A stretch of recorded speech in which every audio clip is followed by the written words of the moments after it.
Yeah, welcome in. Welcome back to another episode of the Format Podcast.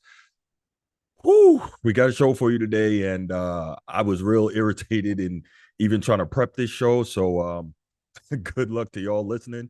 I'm sure some of y'all might really enjoy it. Some of y'all might agree with the crazy commentary, but yeah, not me. But before we get to that, you know what we got to do. Let's go ahead and make sure that you click that subscribe, that like, and that notification bell here on YouTube if you haven't already.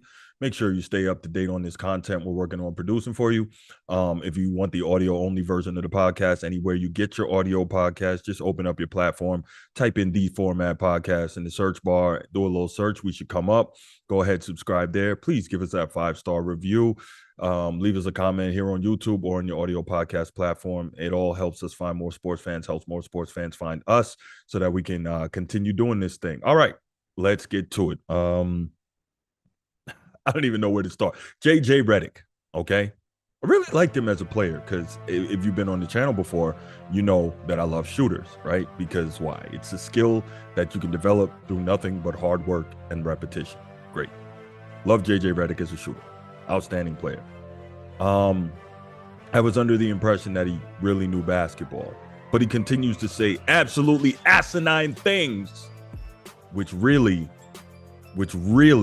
are changing my thought process on how much basketball he knows. So what asinine thing is he saying this time? No, he's not carrying LeBron's water, but it seems like he feels like he's got to be the well, I'm not going to say the one man, but he's got to be the voice of the Crusaders to denigrate the previous generations of the NBA. So a couple days ago, he was on ESPN First Take, as he normally is, at least once a week, talking basketball. He was on the show with Mad Dog Russo and, of course, Stephen A. Smith. And he and Mad Dog got into it. And first, Mad Dog said that JJ Redick, that Larry Bird is a top 5 3-point shooter of all time. JJ Redick vehemently disagreed with that. And then JJ Redick had the nerve to say that Larry Bird did not deal with the physicality that Steph Curry does. What can we say about that? What can we say about that? Let's ask James. Cocaine is a hell of a drug. Right.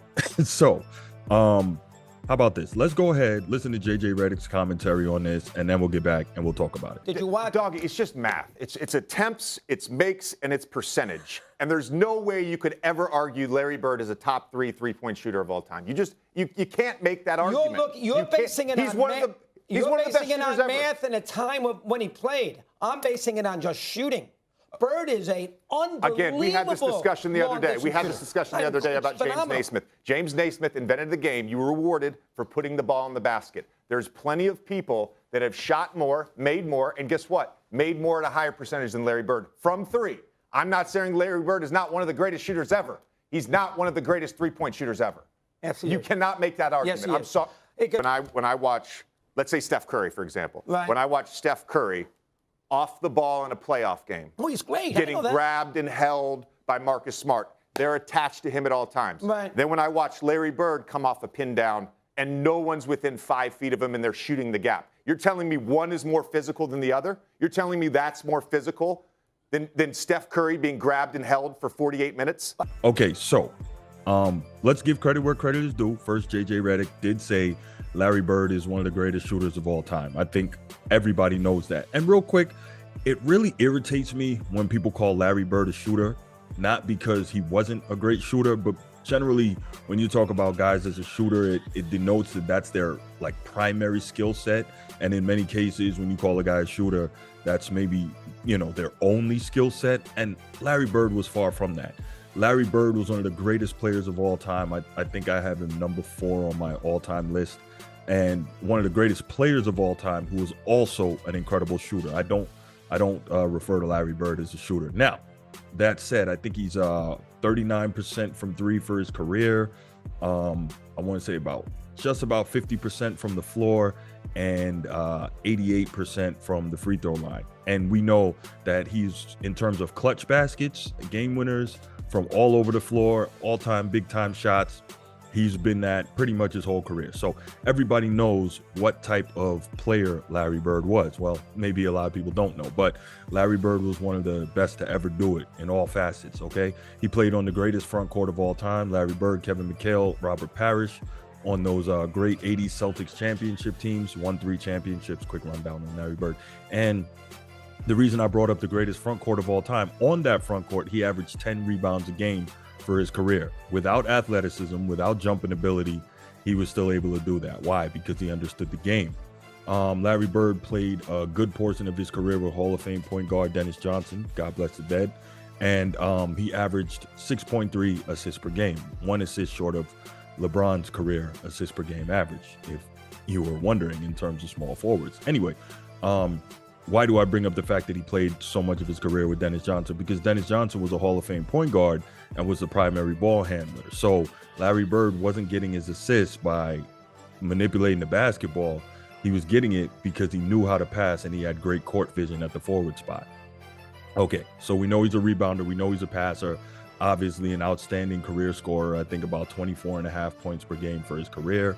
Had some really high seasons. And the thing we got to remember about Larry Bird, a lot of, people who watch basketball now, I always talk about the focus on the younger generation. They didn't see Bird play.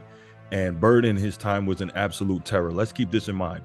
In an era that included Magic Johnson, Charles Barkley, Karl Malone, Michael Jordan, of course, basically the entire first dream team, Larry Bird won 3 straight MVPs. That was a bad, bad man when he was at his peak. Injuries definitely derailed him later in his career. Foot injuries and back injuries. Basically, and let me take a quick shot at today's players in this load management crap, right? Larry Bird was a guy, if you read When the Game Was Ours or Bird Watching, both books, When the Game Was Ours by Jackie McMullen, about him and Magic Johnson and how they basically saved the NBA, and Bird Watching, can't remember who wrote that, but anyway, Larry Bird later in his career had such serious back issues that he would literally be in traction before games. Then he'd go out, give guys work, and basically have to get wrapped up again afterwards. So, when we talk about load management and when I say today's players just simply aren't as tough, it's not me taking a shot at today's players. It's just a fact. I get it. Everyone has different pain tolerances, but it is what it is. John Stockton played 19 years and played 80 plus games 17 times, and he's known as one of the most physical guards ever. Karl Malone in his first, I believe, 18 seasons missed 10 games combined. So, we can go down that list. Anyway, back to what we were talking about. So JJ Redick, his commentary, Larry Bird didn't have to face the physicality of Steph Curry. So one of the things he brought up, he says when Steph is running the baseline, and I actually talked about this on my last show, that Steph is getting grabbed and held. Yeah, not really. I'm not saying it never happens, but not really. Not for the most part. Why?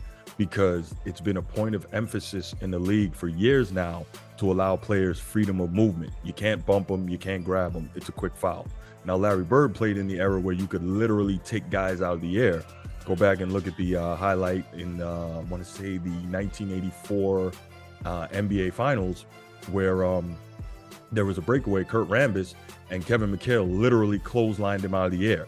Now, I'm not saying that's right or that's good, but if that's not physicality, I don't know what is. So Bird, being a forward in a time where forwards didn't, especially small forwards, didn't hang out shooting threes all day, he was in there banging. He was in there banging with big bodies. He was 6'9", 6'10". Again, 10 rebounds per game for his career. You're not going to get that if you're not in the paint. And back then, big guys, they were banging. So this odd statement, this odd delusion, I got to say, by JJ Redick of saying, oh, Larry Bird didn't face the physicality Steph Curry faced. Yeah, come on. That doesn't even make sense on his face to say. That was just such a ridiculous comment. I really don't understand it. We know what a great player Bird was. We know what he had to face. And this is the odd thing. JJ Redick is old enough to have seen all of that.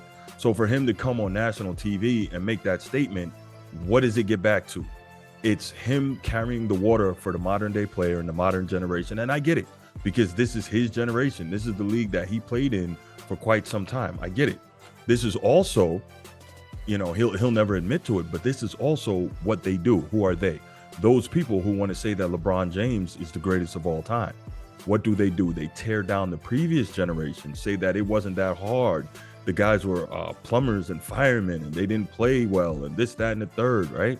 So you can say that, oh, Michael Jordan faced easier competition. False. So you can say that Michael Jordan faced easier competition, or that Kobe wasn't as good as LeBron, and that Larry Bird certainly didn't face the physicality of Steph Curry. Like, that's absolutely ridiculous. All you have to do is go back and watch. Like, go back and look at highlight. You don't even have to watch full games. Watch highlights of the Detroit Pistons, the bad boys, right?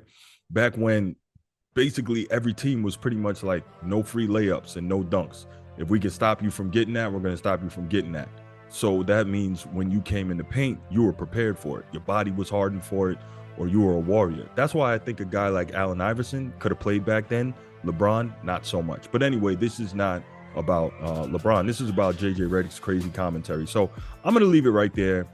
He's absolutely delusional in my estimation to say that Larry Bird didn't face his physicality, Steph Curry did, and that Larry Bird isn't a top 5 shooter all time. See, I guess I'm not going to leave it right there. Let me get back to it real quick. To say that Larry Bird's not a top 5 shooter all time, you got to stop just looking at numbers, okay? It's more than analytics, and you would think as a longtime NBA player, JJ would understand that, okay? Stop being a stat geek. It's not just about, it's about math and numbers and percentages. Okay, I get it.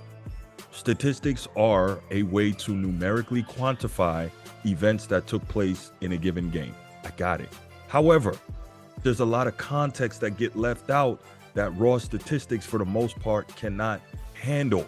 So JJ Redick, he played the game a whole lot longer than that. He should know that stats and numbers and math is not the only way that you can look at these things. Larry Bird is clearly a top 5 3-point shooter of all time. Not statistically, no. Neither is Reggie Miller. But would you say Reggie Miller's not an all-time great shooter? Top 5, top 6? Of course you would. But he doesn't have the quote-unquote statistics. Stop it, JJ. You sound dumb. I mean, this is absolutely delusional, and I am confounded as to, well, I guess I'm not confounded. I already know what it is. That's your way to prop up your era in your generation. That's your way to prop up LeBron. That's what you're going to do. So I'm going to leave it right there for real this time. What I'd like from you, go ahead, leave your comments in the comment section. Tell me, am I old man get off my lawn? Am I just beholden to my generation? Is JJ Redick right? Is it about math and numbers and percentages? Or is there context that needs to be applied when you're having these discussions? And finally, did Larry Bird or didn't Larry Bird play in a more physical era than Steph Curry? I can't believe I'm even having to ask that. All right, thanks so much. Can't wait to see you next time. And I'm out. Peace.